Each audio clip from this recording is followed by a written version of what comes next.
Join us if you want to crack UGC NET JRF. Your selection starts here. Subscribe and start your preparation today.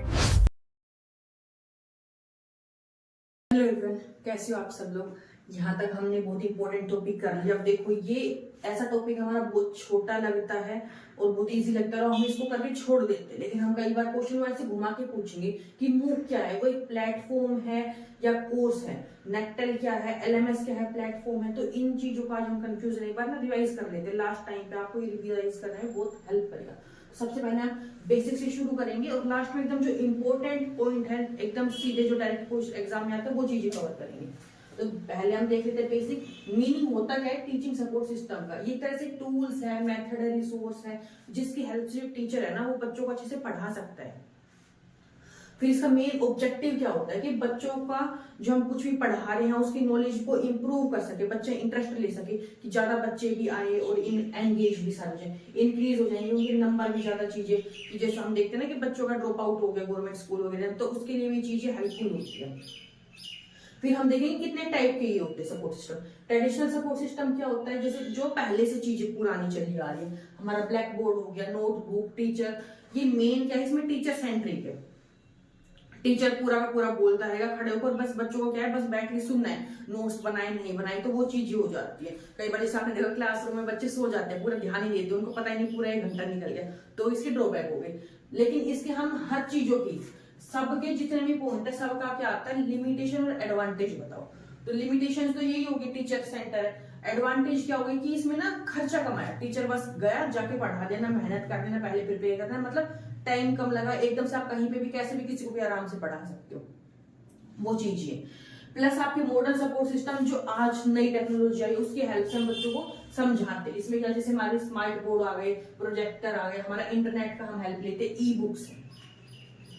इसमें देखो हमारा feedback, हम क्या बताएंगे, limitations हमारा क्या हो जाएगा, मेन तो यही है, बहुत ज्यादा कॉस्टली है। प्लस ये सबको यूज करना नहीं आता, हमें टीचर्स को क्या है, जो पहले के टीचर उनको ट्रेनिंग देनी पड़ेगी, तो इसमें एक तो पैसा लग रहा है, टाइम लग रहा है, तो वो चीज है। लेकिन स्टूडेंट के लिए ये हेल्पफुल है कि उनको क्या है, स्मार्ट बोर्ड पे देखो मैं प्रॉपर, एक तो आपको नॉर्मल समझा रही, आपको मैं प्रॉपर पीपीटी से समझाती, तो मेरा टाइम बचता, बच्चों का भी क्या फटाफट उसको और अच्छे पिक्चर्स वगैरह से अच्छे से समझ में आएगा, तो वो चीजें हो जाती है। प्रोजेक्टर की हेल्प से हम उनको बच्चों को पूरा प्रॉपर वीडियोस और अच्छी अच्छी इमेज दिखा के पूरा समझा सकते हैं।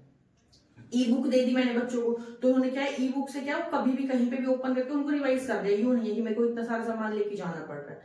फिर हम देखते हैं टीचिंग एड्स क्या क्या, ये क्या होते हैं जो हम ऐसे टूल्स यूज कर रहे हैं पढ़ाने के टाइम पे। एक तो मैं नॉर्मल पढ़ा रही, बीच में मैंने कुछ ऐसे सामान उठाया, दिखाया कि देखो ये चीजें बच्चे ऐसे होते हैं, ये मैंने पूरा एक मॉडल ले लिया किसी चीज का, वो तो इसमें टाइप आ जाएंगे विजुअल एड, मतलब कि जो सिर्फ दिखती है, जैसे कि चार्ट वगैरह ले गई मैं, मॉडल ले गई, ग्लोब ले गई, मैप ले गई, फिर उसको दिखा के बच्चों को समझा रही हूँ।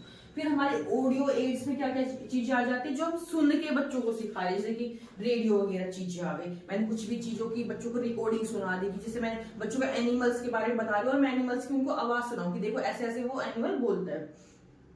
विजुअल ऑडियो एड में क्या है, दोनों चीजें, देख भी सकता है उस टूल में बच्चा, सुन भी सकता है। एक्टिविटी एड्स हो गई कि मैं उसको कुछ भी एक्टिविटी करने के लिए दे दूं, पजल वगैरह टाइप में, कि आप इसको खुद जोड़ के देखो। जैसे मैंने एक तो मैं सिंपल मैप ले जाके दिखा दो, एक मैं उनको वीडियो दिखाऊं, और मैं उनको ऐसे जो आते हैं तोड़ वाले पजल वाला मैप दे दे कि बच्चा खुद जोड़ के सीखो कि कहाँ पे कौन सा स्टेट लगेगा इंडिया का, तो वो सारी चीजें आ जाती है। फिर हमारी स्मार्ट क्लासरूम, ये तरह से डिजिटल टूल है कि उसमें बहुत एंगेजिंग है, लेकिन इसकी डिसएडवांटेज क्या हो जाएगी, बहुत ज्यादा कॉस्टली पड़ जाता है हमें, जो हम बहुत स्मार्ट एकदम क्लासरूम अगर बनाएंगे तो। फिर ऑडियो विजुअल एड में हमारी आ जाती है एजुकेशनल वीडियोस, कि आजकल तो हर बच्चे क्या है यूट्यूब पे वीडियो देख के पढ़ता है, तो वो चीजें आ जाती है। इसमें क्या होता है, बच्चों की हम अट्रैक्ट कर सकते हैं अटेंशन, कि बच्चा बहुत अट्रैक्ट होकर देखेगा, चीजों को समझेगा, अच्छा ऐसे ऐसे होता है, उसको पूरा समझेगा इंटरेस्ट लेके।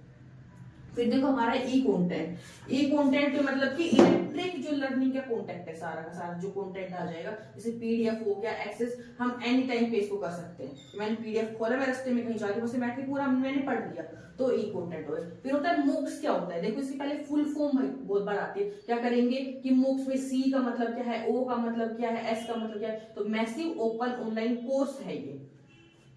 जैसे इसका एग्जांपल क्या हो जाता है, स्वयं और नेक्टल। स्वयं हमने देखते हैं कि आप जाओगे, आप गूगल करो, वहां पे स्वयं आएगा, कि उसमें हम पूरा कोर्स दे रखे हैं कि आप कुछ भी चीज पढ़ सकते हो, टेस्ट दे सकते हो, वो सारी चीजें होती है। फिर हमारा होता है LMS, लर्निंग मैनेजमेंट सिस्टम। तो ये तो देखो कोर्स था, ठीक है, मूक्स तो, और ये क्या है, प्लेटफॉर्म है, एक सॉफ्टवेयर है कि वो हमें चीजें प्रोवाइड करवा रहा है। जैसे कि गूगल हो गया, गूगल के ऊपर जा, गूगल तो क्या हो गया, LMS हो गया, गूगल पे जाके मैं ये सर्च करूँ ना स्वयं, तो वो मूक, ये चीजें मतलब डिफरेंस है दोनों चीजों में, है कनेक्टेड। वो ये प्लेटफॉर्म है जो मैनेज कर रहा है लर्निंग के सारे गूगल जैसे क्लासरूम इसका एक एग्जांपल हो गया।